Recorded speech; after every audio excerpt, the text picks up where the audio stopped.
داستان تنظیم سروش اسکای.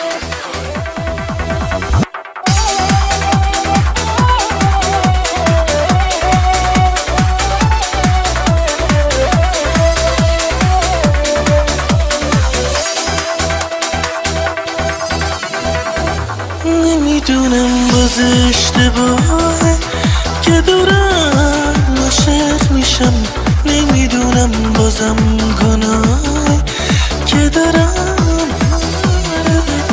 دل من از دنیا بریده بودمش خودم، فکر نمیکردم که یه روز اینجوری باز عاشق بشم.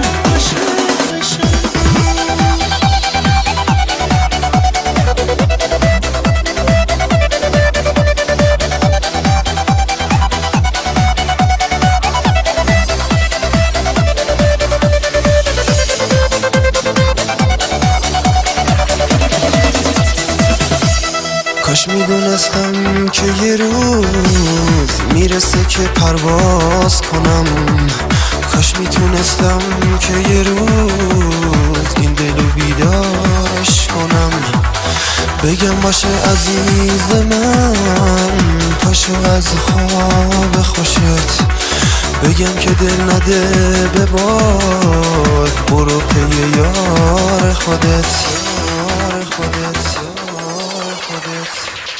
میخوام که این ترانه رو فدای چشمات بکنم، فدای یک خنده تو، فدای دنیات بکنم. میخوام که دنیا بشنوه فقط واسه تو میخونم، اگه فراموشم کنی نمیتونم.